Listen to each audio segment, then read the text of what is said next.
at Club Filipino. Ako po si Fred Mison and I am your host here at the agenda at Club Filipino, brought to you by Impact Publishing in cooperation with Everything for Good Consulting. As in our voiceover, courtesy of Dodi Lacuna, today's episode will deal with survey ratings.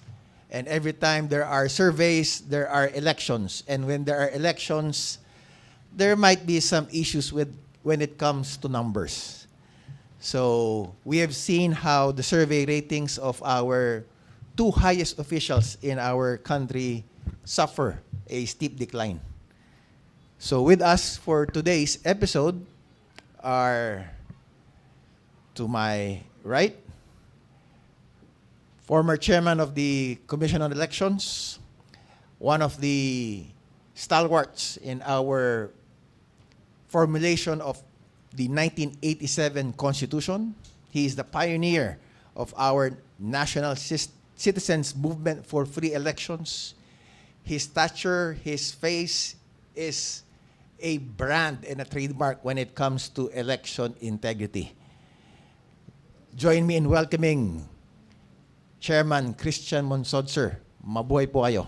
Good morning. And to my left, to me, he needs no introduction, having worked with him when I was still in the uniformed service. But just the same, he was the former secretary of the Department of Information and Technology. He is a convener of the Alyansa ng mga nagkakaisang mamamayan or ANIM.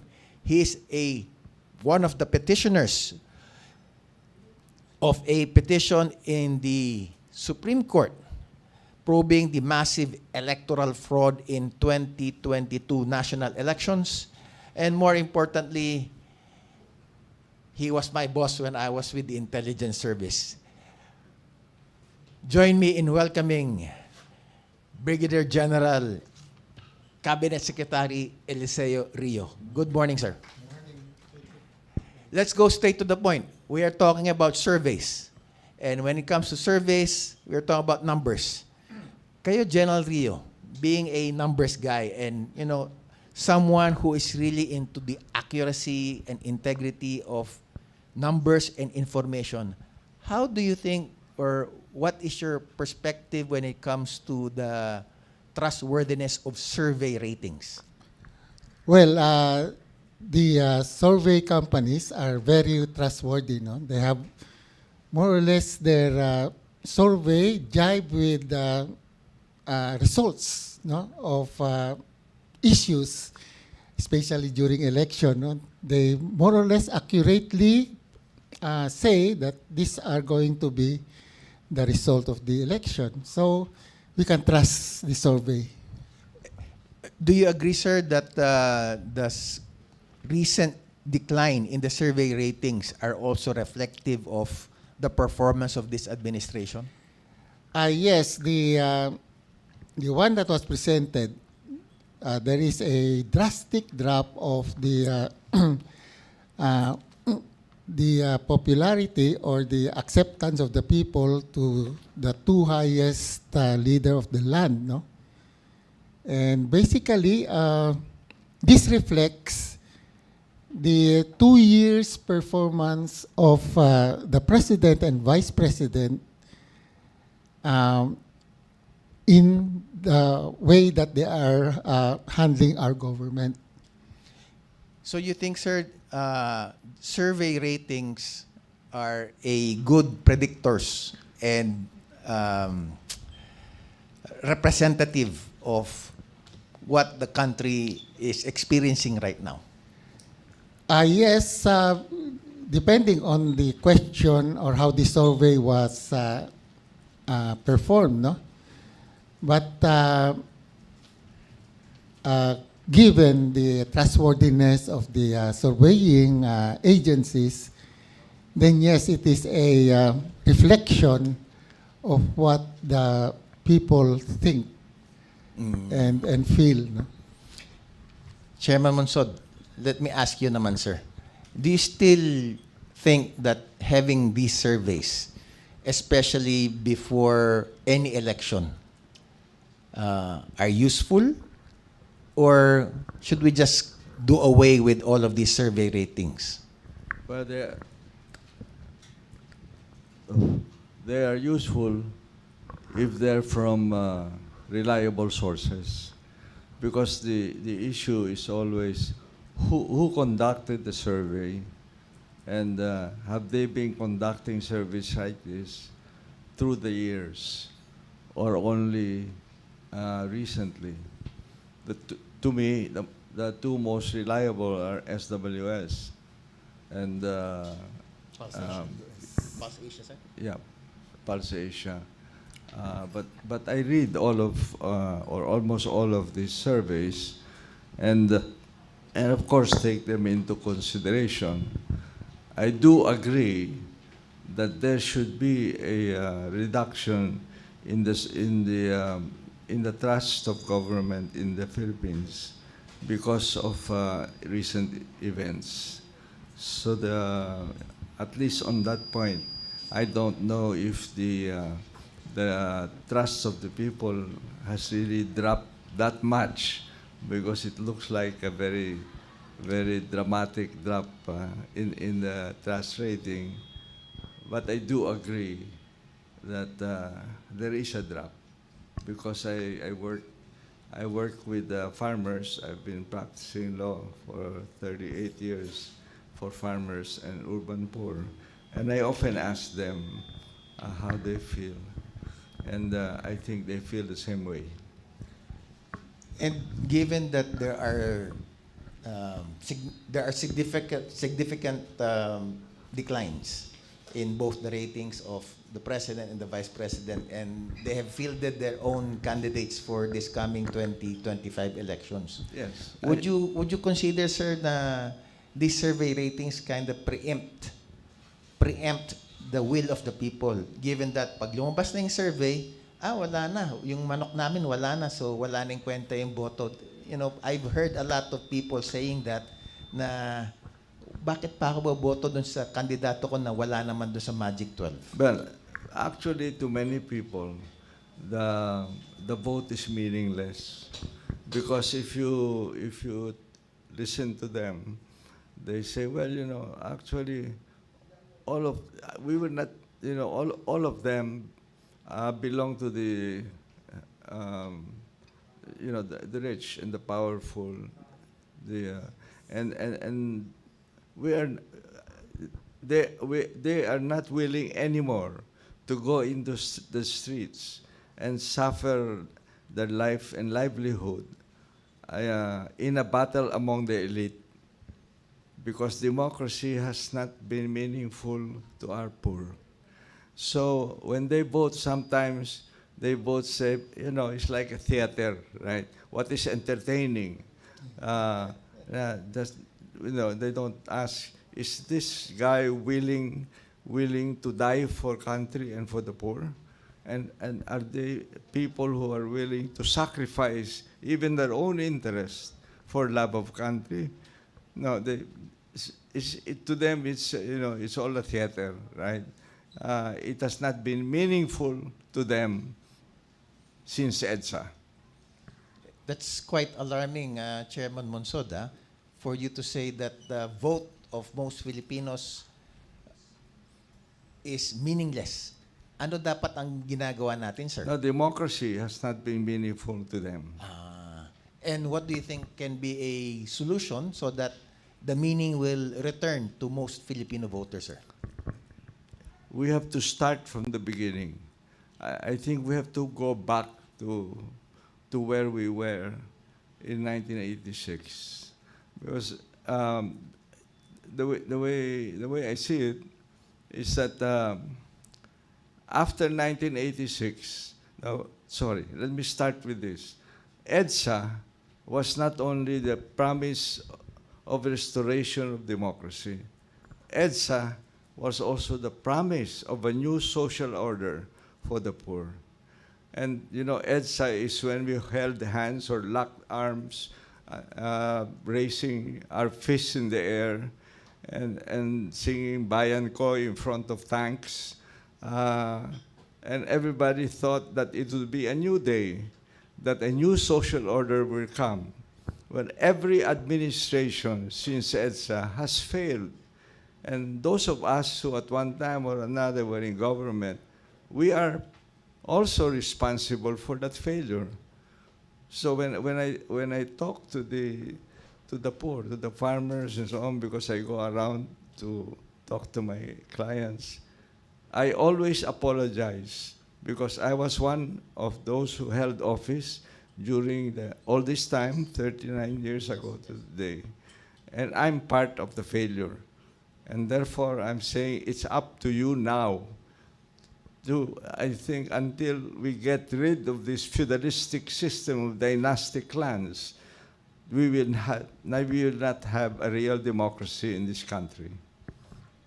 2 episodes ago, sir, we talked about the lessons in EDSA, what went wrong, but at the same time, our guests at that time were not giving up on our country.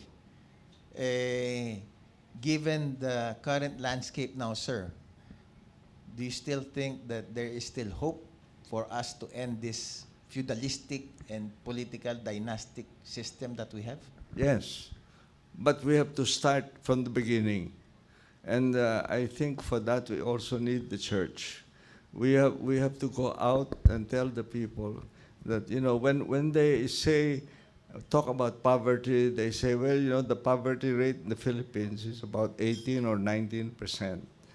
But you read the Philippine Statistical Authority, they have a figure on the lowest income that is necessary for Filipinos to live a decent life.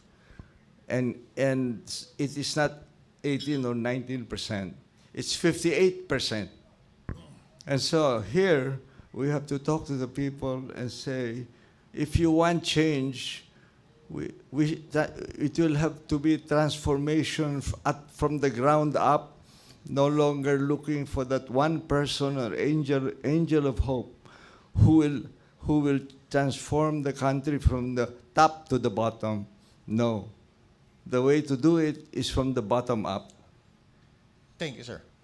And when it comes to doing things bottom up, I think General Rio, in your capacity as convener of ANIM, ano po ba yung mga latest na mga ginagawa ng grupo ninyo of 6 sectors? Civil society, academe, retired military, clergy. Ano po ba, sir, yung mga latest na ginagawa ninyo to somehow support what Chairman Monsod said about trying to end this feudalistic system? Yes, ANIM has 3 major advocacy, no? Anti-corruption, anti-political dynasty, and pro-electoral reforms. 3 po yan na talagang doon focus ang ANIM, no? And as Commissioner Monsod said, itong 3 ay more or less ang problema ng Pilipinas. No, yung political dynasty, yung corruption, and of course, yung pagdadaya ng election. Yes, sir. So tama ang sinabi ni Commissioner Monsod na itong 3 has to be tackled not by a leader, but yung tao. No? Because it is affecting them directly. But yun lang ang siguro ang nagawa ng ANIM is just to focus the problem of our country to those 3 issues. Na madaling maintindihan ng tao. I like that one of the 6 sectors in ANIM is the church, the clergy. And as Chairman Monsod said earlier, I think the church should also contribute. Ano ba ginagawa ngayon, sir? I pretty much know what the retired military personnel are doing. But yung church, ano bang mga latest na mga ginagawa nila, sir? Well, ANIM, I think, is now the only organization where you have the church and the military together. No? So it is a reflection of what happened in 1986. Yung nagkuhan ng ating People Power Revolution, two components, the military and the church. So ito yung sinasabi ni Chairman Munsod na pwede ulit maibalik ang diwa ng 1986 People Power Revolution. Importante itong dalawa na magsama para mabago or maiahon ang Pilipinas from paano. But ang problema kasi nung 1986, habang united ang church and yung military in the beginning, yung nakuha na ng ating mga tao, yung palagay yung kanilang palagay na ito na, no? So naluklok si Cory Aquino. Yes. Ang problema, ano nangyari? Ang military nag-coup. So in other words, yun ang actually nagpabagsak ng EDSA Revolution, no? Yung may mga tao sa military na gusto nila makakuha ng power. Tumiwalag. Parang ganun, Yes, sir. so ilang coup ang nangyari kay Cory Aquino? I think there's 7. Ilang coup ang nangyari kay GMA?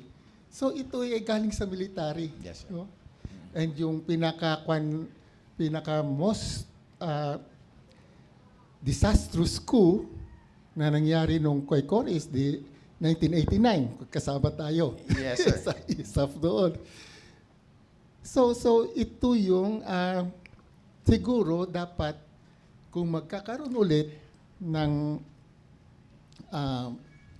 convergence ng military at church and other sector of the society, ang military dapat will no longer do illegal means of going to power. No? Yan ang danger talaga. Well, Go ahead, sir. may I just say that I was a member of the Deputy Commission that investigated the 7 coup attempts against Cory. And we don't think that it is a people EDSA revolution, people power EDSA revolution. It was a revolt because it is unfinished business.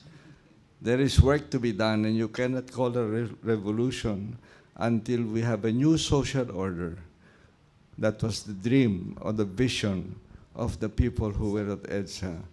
And that was also the vision of the Constitution. That's why, unlike other constitutions, we have a whole article in the Constitution on social justice. Why? Because social justice is about addressing the inequalities, economic, social, and political. That's why there are term limits, for example. And by the way, on the military, after the 1989 revolt, the military met together. And if I remember, correct me if I'm wrong, what they arrived at was that the military will never intervene in the civil government and stick to the role of the military. That's why when Duterte, upon assuming office, started talking about a revolutionary government, who was the first to say, we cannot do that? That's outside the 4 corners of the Constitution. It was the military. And Duterte gave up the idea of a revolutionary government where he would replace himself as an elected president by a revolutionary government headed by himself. Are you saying, sir, that you are pushing for a revolutionary government? No. No. You know, as I said, democracy has not been meaningful to the poor. But, you know, when you talk to them, you must listen to the poor. And to them, they want change.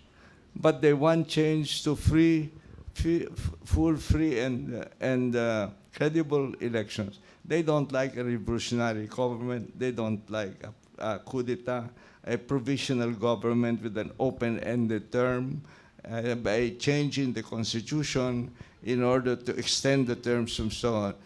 There have been, I mean, 6, now maybe 7 attempts at changing the constitution. And what's the underlying purpose of that? Is the extension of terms and all that, correct? So I say we are in the iron grip, iron rule of the oligarchy, and that we have to dismantle if we're going to have a real democracy.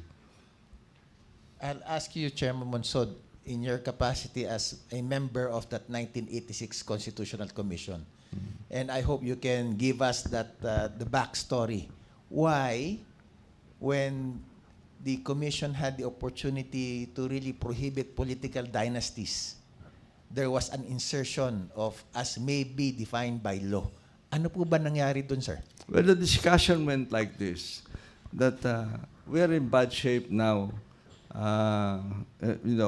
When Marcos stepped down, that we needed a change. But we said, what if we have matured 10 or 20 years from now, and we still have a prohibition on fourth degree? Because 2 degrees is the minimum, right? Of 4 degrees. Do we have to change the constitution? That's why we were hoping and had trust that Congress will adjust the prohibition over the years as we mature, where we have not matured, right? And the Congress has not passed a anti-dynasty law in what, 39 years, right? So that's why we put it there. I will tell you, in many of my talks, they tell me, well, you made mistakes. Well, like, for example, voting jointly, right? Section 1 of the amendment. We forgot to add voting separately. And that's why there was... and the member of the head of the committee on editing admitted that. Because we expected to have a unicameral government and not a bicameral government. So that's the case, and I was asked, well, there were mistakes. I said, of course there are mistakes because we're human beings. We're not perfect, but I said, I think we made 2 mistakes. Principle. One is we overestimated the spirit of EDSA, and number 2, we underestimated the greed of politicians for power and the greed of big business for more money, which equals corruption. Sir, one of the lawyers of ANIM, Attorney Lacson, his theory in this constitutional provision that includes, for the first time, the term political dynasties, it's already self-executing. Now, there's no need because we all know what political dynasties are. That's one of his theories. And at the same time, sir, the BARM, the Autonomous Region of Muslim Mindanao, already came out with some rules when it comes to their election, saying that certain relatives are prohibited from filing certain certificates of candidacies. Bakit hindi, sir, magawa ng COMELEC natin? Well, that has occurred to us, no, that the closest is really 2 degrees, and that should be assumed that what Congress should pass a law beyond 2 degrees. That the fact that anti-dynasty in the Constitution, 2 degrees is a given. maybe the Supreme Court can help clarify that there is no need for a law for 2 degrees. So, given that legislative history, sir, that formulation of that term, pag sinabi nating 2 degrees, sir, di syempre, father and son, mother-daughter, kasama ba, sir, yung mag-asawa? Yes. Actually, there are many politicians who are abusing the party list system by somebody being a congressman of the district. At the same time, the wife is a party list congressman because of the fact that there is no prohibition explicit against it. Borrowing again your experience and wisdom on the 1987 Constitution as part of the Constitutional Commission, sir, it was an innovation that we have this party list representatives. Kayo ba, sir, given the way our party list representation has been in place in recent years, one of our guests said before, tanggalin na natin lahat yan. Would you agree with that statement, sir? Well, I was one of the proposers of the party list system. And the reason that we put in the party list system is that there are, for example, ideologies, there are people who believe in a better plan and so on, who do not have a national constituency, but had enough for them to have, say, 250,000 in votes which might qualify them in the party list. In other words, then it might detract already on some people saying we need to do a revolt or a revolution for us to take power. Let's listen to them. Let us listen to the diversity of thinking and even political parties in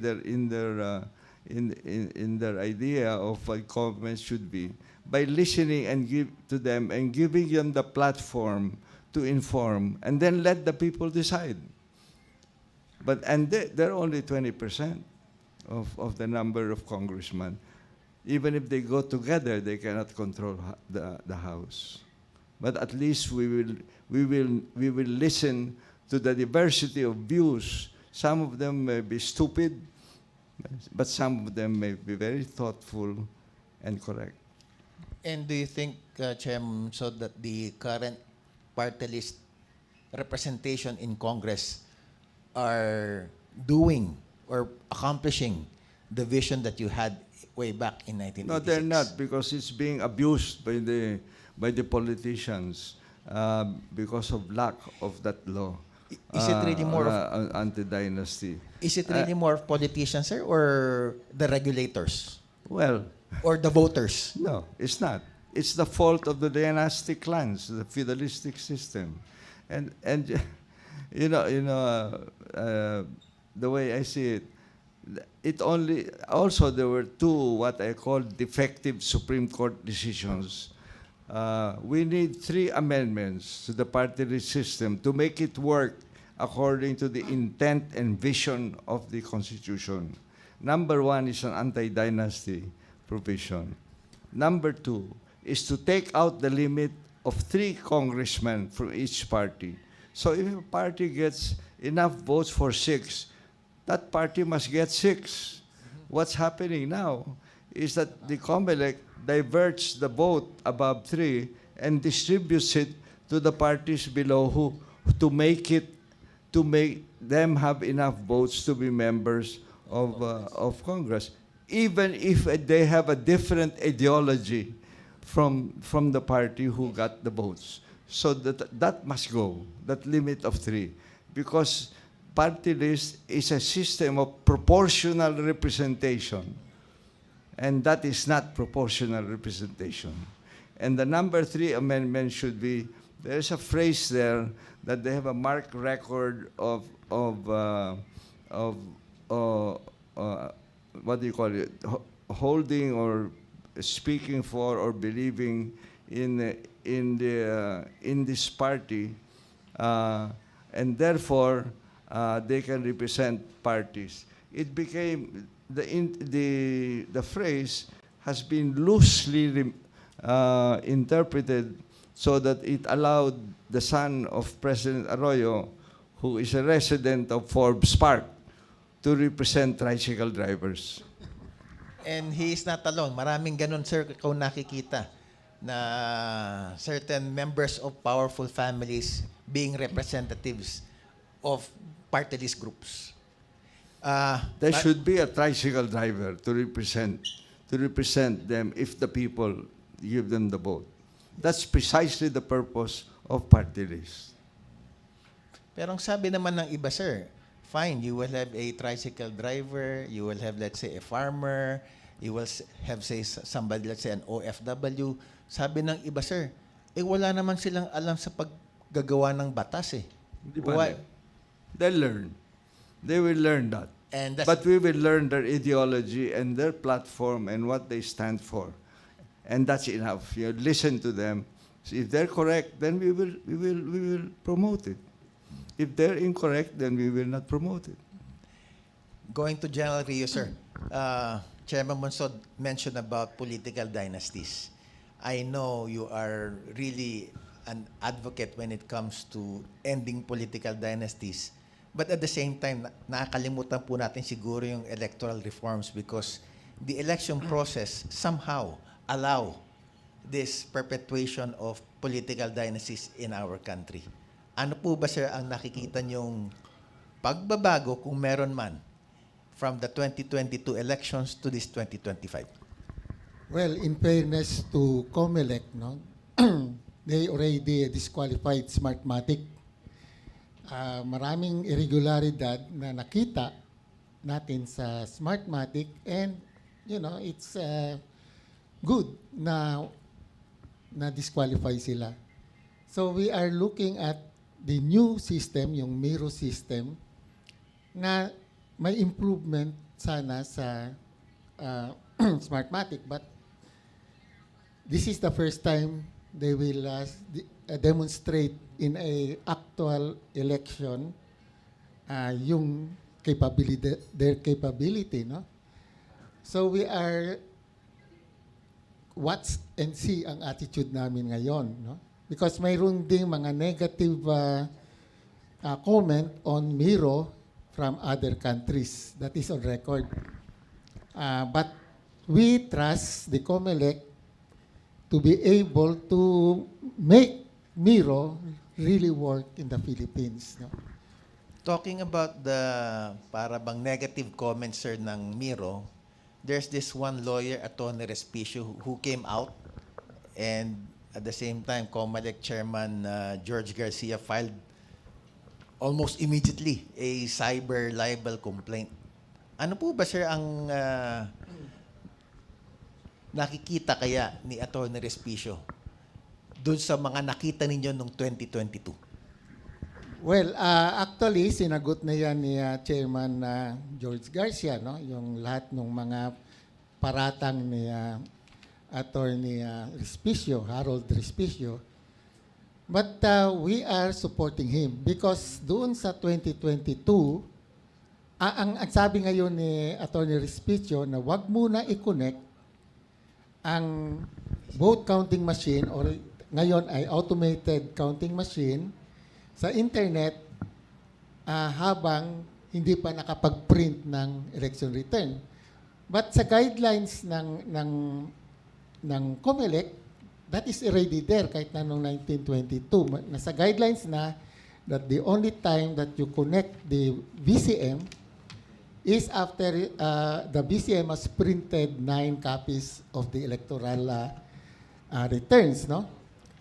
Pero nilabag. I mean, we have evidence na 1 p.m. pa lang on May 9 ay nakakonect na yung I think 17,000 VCM were connected. Sa globe lang ito, ha.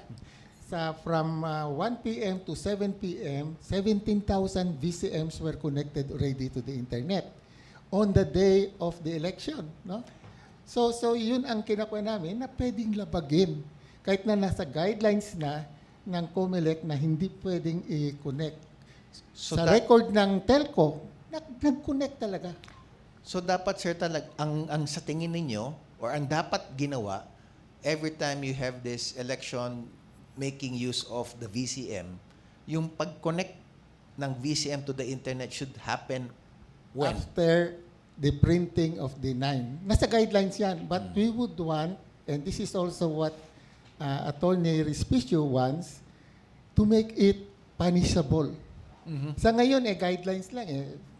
Wala, ngayon, 17,000 na presinto nag-connect before 7 o'clock, before closing, before printing. Wala nangyari. So yun ang kinukuha namin na COMELEC must make it talagang may punishment, no? Kung talagang nilabag nila this guideline. Are you saying, sir, that what happened in 2022, na yun na nga, your group has been challenging it before COMELEC, can again happen in 2025? Yun Ibang systems na tayo, sir, from Smartmatic to Miro na tayo. Yes, pero Miro is still also dependent on the transmission, no? Sa internet. It's a private network, but it still uses the network of the telcos, the internet network of the telcos. So nandun dapat yon, and it is in the guidelines talaga na you only connect the VCM modem to the internet after you have printed 9 copies, no? Pero yung walang force. Yun ang sinasabi ni Attorney Respicio. Gawa ng persa yan para kung sinong lalabag dyan, may imprison. Bakit kaya, sir, nung you've been saying this all along, during the 2022 elections, hindi naman kayo nakasuhan, sir. Pero si Atty. Respicio, kaso kagad. Bakit kaya, sir? Well, I really don't know, no? Kay George Garcia yan. Ang nakikita namin is that more or less yung sinasabi namin, no, since 2 years ago, may mga ebidensya. No? For example, yung mga na-transmission at 1 p.m., nasa records ng telco. Hindi nila mabura yun. No? Nasa records na 1 p.m. pa lang, Globe and Smart already connected to the internet in 17,000 precincts. Yes. No? So ano ito? Ang explanation ng COMELEC when we said that, ito daw ay mga test transmission. Why are you going to conduct a test on the election day itself? All tests must be done before, di ba? And nasa guidelines din yan ng COMELEC. May sagot na po ba yung COMELEC dyan, sir, after Wala, several yun years? lang ang huling sagot. No, these are not VCM transmission, but these are the test transmission of servers. There are only 2,000 servers in the that was used in the 22 election. Bakit may 17,000 transmission of different devices? No? Yes, sir. One last question, Chairman Mansod. If you'll be given the power to change one thing in how COMELEC does its activities and its functions as an electoral poll agency, ano yung gagawin niyo, sir? What would you do? Well, you know, when Cory asked me to head the COMELEC, at first I refused because Heidi Yorak was there. She's an excellent commissioner. But when Heidi was interviewed, she said, "No, I don't mind Chris Mansod as chairman because I know they cannot twist him." So I accepted, and we worked beautifully together. But what I did was I went around the country. All the COMELEC officials and so on were Marcos appointees.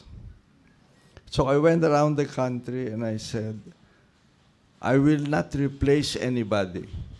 All of you stay in place. Do your work. I want only one gift from you. Free, fair, and credible elections in 1992. Nobody is going to be kicked out. I'll work. I know you have a reputation of not knowing how to count, but please, this time, do it. And in Isabela, there was a COMELEC official who stood up and said, "Sir, kami po ay mga sangang ilog lang.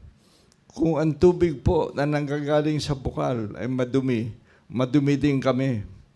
Kung ang tubig po na nanggagaling sa bukal ay malinis, malinis din po ang sangang ilog." So sabi niya, "Kayo, Chairman, kayo po ba malinis?" So I said, that is a very courageous question. Yes, very much. But it is a good question. So sabi ko sa kanila, you just watch me perform in the first 3 months. It's about June 1991, May elections. And if you believe that I am clean,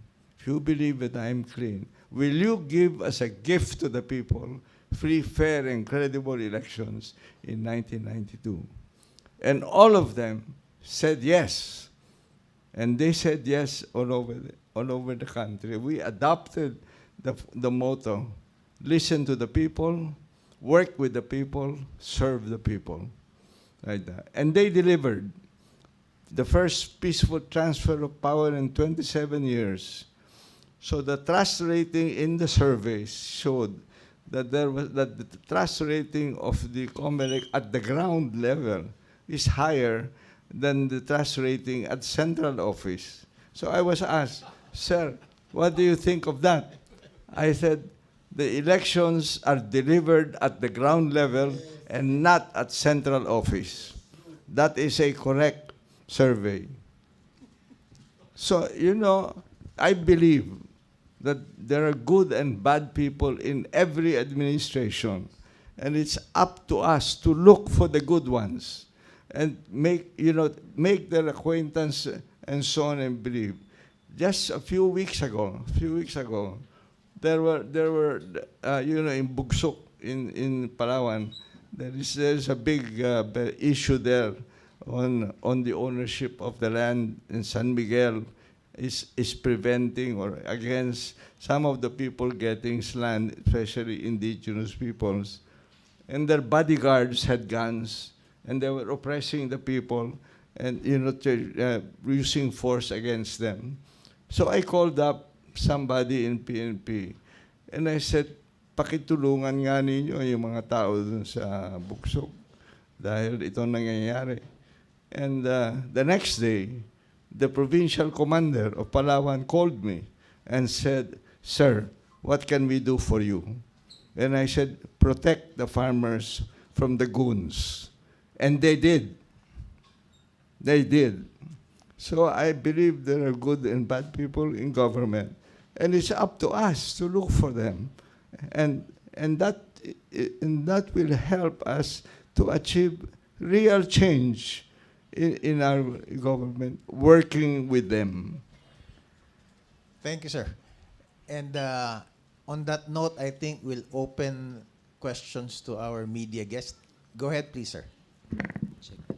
Morning po, Chairman and Yusek Rio. I have only a question po. Medyo mag-iba lang ako ng question po, Chairman, with your indulgence. Pero political naman po. As one of the framers of the Constitution, there is an issue right now na ano po ba talaga ang ibig sabihin daw nung forthwith na nakasaad po sa section or Article 11 po ba ng Constitution? Because there are contradicting views. Even legal luminaries, hindi magkapareho ang kanilang definition doon sa ano po ba yung forthwith yun ba ay immediately or maaari ba siyang maantala dahil walang session ng Senado? Pagka naibalik na ba ang session ng Senado ay consider pa rin ba siyang forthwith? From the horse mouth, ika nga, Chairman, ano po ba ang intention talaga ng atin pong saligang batas? Bakit po nilagay yung salita na yun? Maraming salamat po. What do you think it means to proceed forthwith? If you look at the dictionary, it says immediately. That's what it says. So, when I hear about this, I like to say that the Article 11 of the Constitution on the accountability of public officers, I was the chairman of the committee in the commission, and we precisely put this separately from the other tasks of the Senate, because this is not legislative task in nature. It is not. It's a special power mandated by the Comelec and addressed to the senators. And it does say that they must proceed immediately. Why? Because the purpose of this provision and this article is to protect the people from the people they have elected who have violated public trust. And those people, that means that, and then if you take a look at the Constitution, in Section 2, Section 1 of Article 2, it says that sovereignty resides in the people and all government power comes from them. So this provision, this article, is to protect the people from their agents and servants who have violated their trust, right? And they should immediately be kicked out of government. There's not even any punishment of jail or anything like that. It is just take them out of office and disqualify them from running from any office. That's the purpose of that provision.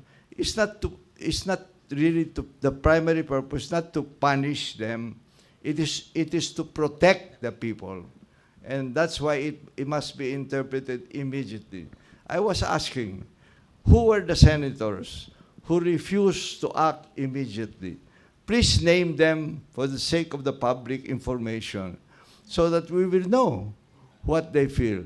And I feel that they wanted to postpone the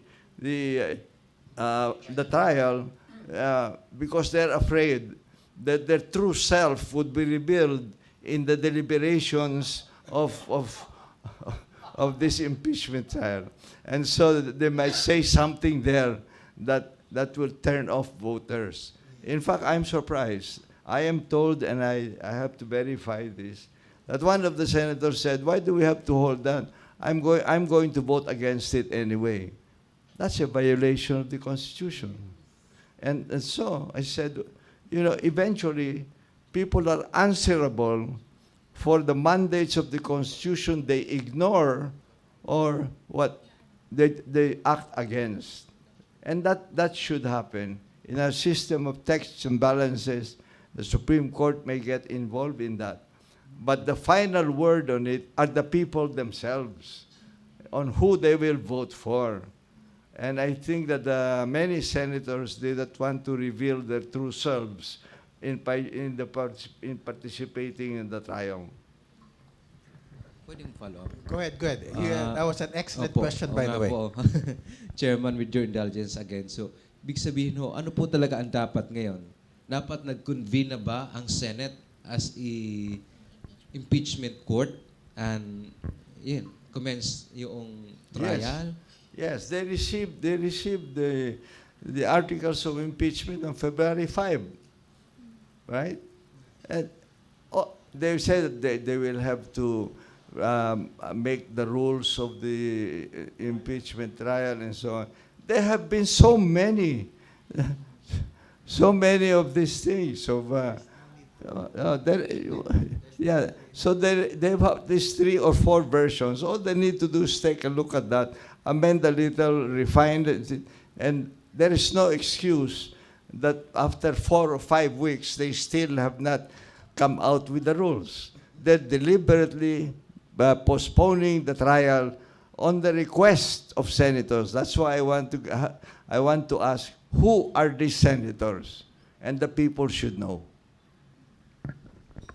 Thank you. Go ahead. Sirs, hello, good morning po. Hannah po from Billionario. First off, sir, thank you so much for the very good insights given na isa po kayo sa framers ng 1987 Constitution. Sir, yes po. Sorry. Ayun, sir. Tanong ko na lang din po, follow up po dun sa question ni Kuya Dante. So ngayon, sir, would you say that the Senate body is facing a constitutional violation given that they're not convening immediately? You're talking about the case in the Supreme Court. Yeah, actually, they file sila ng manifestation kahapon Oo. about the petition of VP Sara seeking to nullify her impeachment proceedings. Sinabi nila na, well, not explicitly, but manifestation na i-excuse sila dun sa pag-comment dun sa petition. Would you say, kasi kayo na po mismo nagsabi na immediately. Well, let me tell you, in November 2024,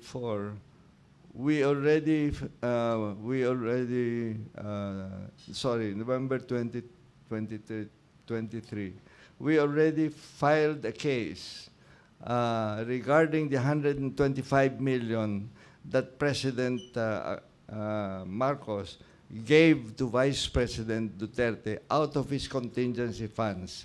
We said that this is unconstitutional because there's no item in the budget of the Vice President to which it can be applied. That's the 125 million that she spent in 11 days.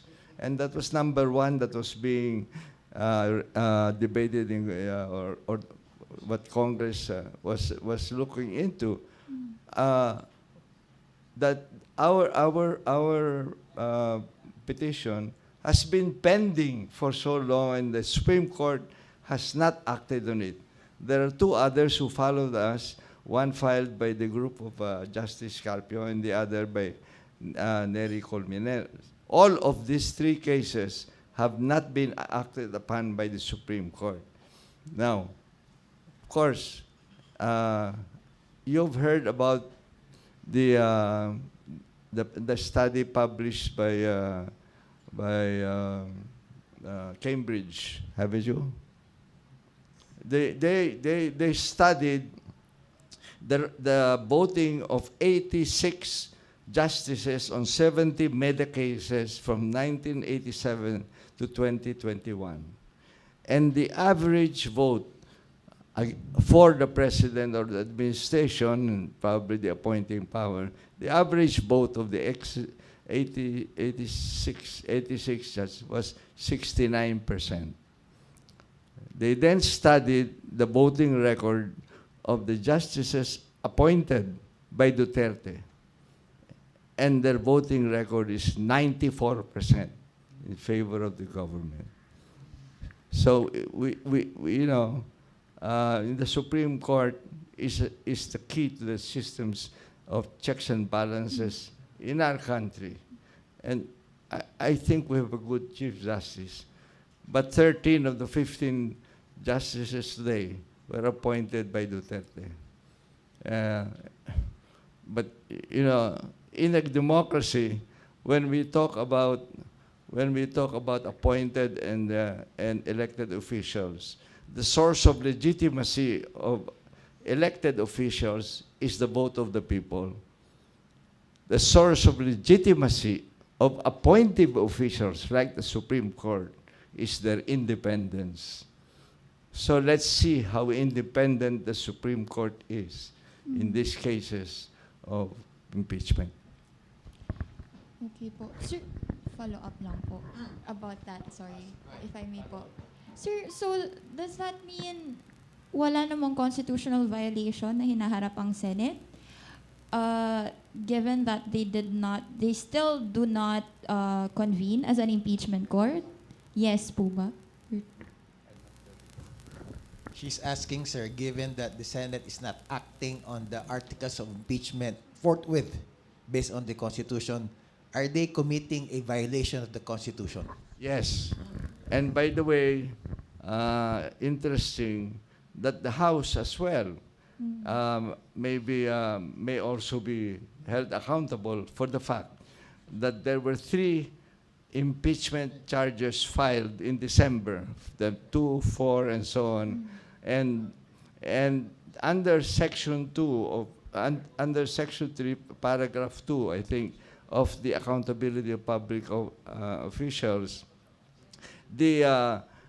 when a charge is received, it must be sent to the record of business within 10 session days. And after that, within 3 session days, it should be referred to the Committee on Justice. The House did not do that for those 3 impeachment charges. In fact, Secretary General Velasco admitted that he postponed it because he was told, please hold that because there's another one coming. So the House violated that provision in the Constitution on the process of those charges. And therefore, there is also a provision that impeachment proceedings initiated cannot be done within 1 year of each other.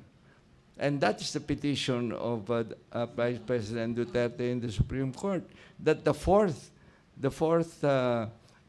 charge, impeachment charge, that now is supposed to be the articles of impeachment for the trial. There is no need to under the Constitution, there's no need to discuss that if it is filed by 1/3 or more, and that's the case. And therefore, the question is, I think the case of Vice President Duterte would be interesting to follow, right? What will the Supreme Court do with respect to that case?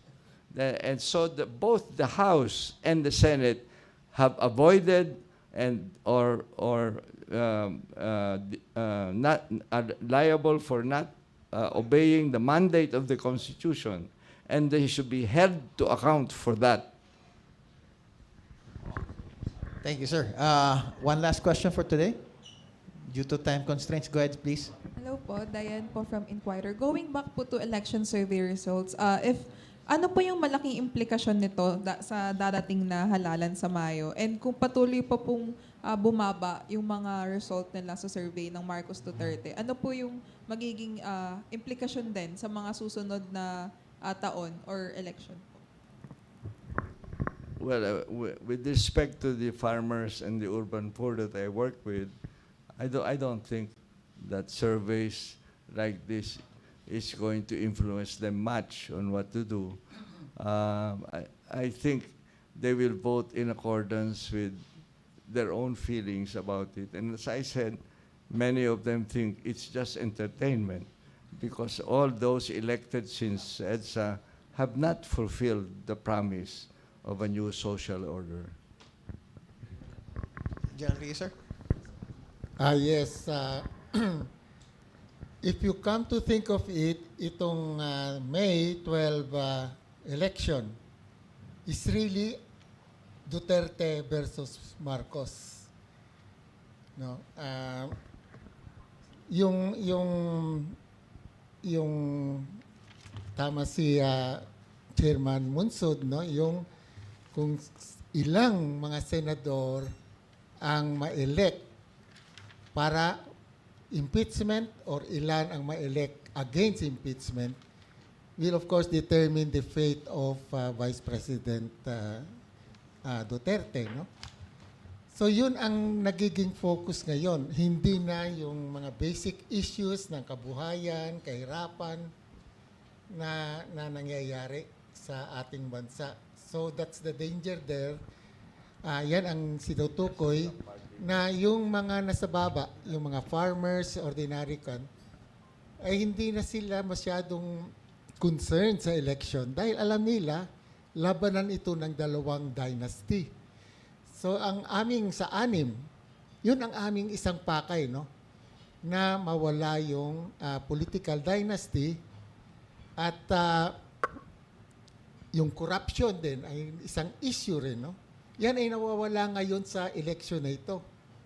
Ang election ngayon ay tungkol kung ma-impeach o ma-convict si Sara o hindi.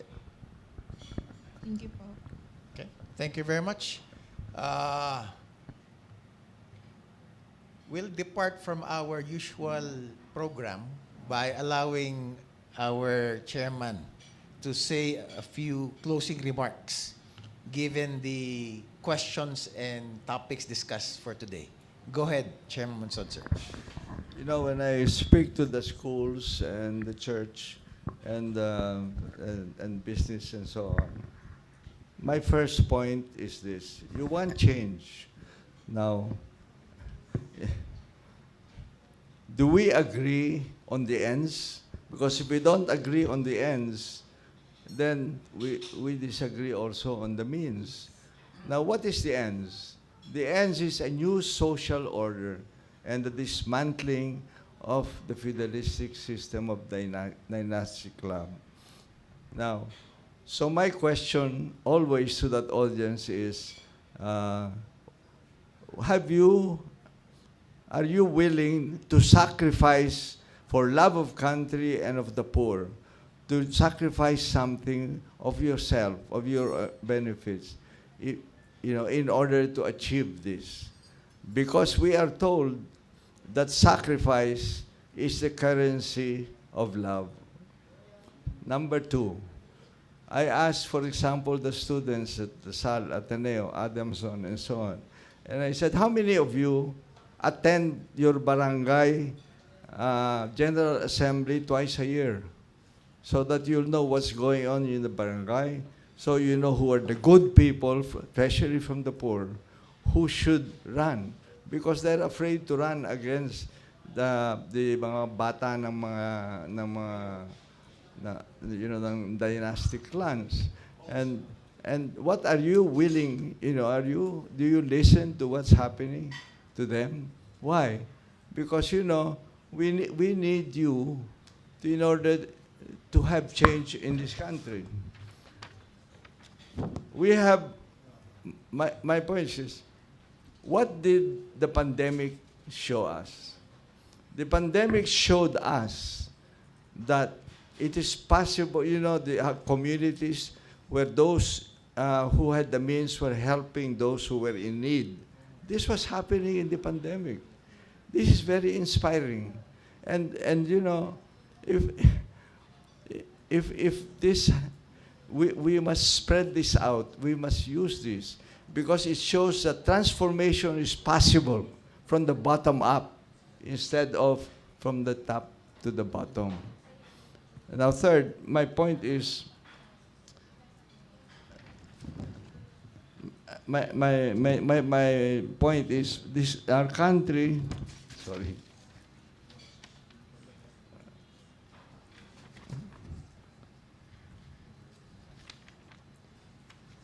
Our country is a need for heroes. And I'll read this. Not the superheroism of Mahatma Gandhi or Nelson Mandela or Ninoy Aquino, but as ordinary, everyday heroes, described by the author Philip Zimbardo as people who have the courage to expose fraud when we see it, or to say no to complicity in wrongdoing, or the hardiness to be difficult or different, to do what is right when it's easier to conform. And those of us who have been in power, and those, the privileged class, the elite of this country, should say, we should serve not because we are privileged, but because it's a privilege to serve. Thank you. Thank you very much, Chairman Monsod, for your valuable time. General Rio, thank you for your time as well. I know that given the message of Chairman Monsod, you are one of the ordinary heroes that our country is looking for. In keeping with... Oh, no less. He is not just an ordinary hero. He is now a superhero for just doing this thing since 1988. So with that, thank you everyone for joining our show. And mabuhay ang Panginoon, mabuhay ang Pilipino, mabuhay ang Pilipinas. Maraming salamat po.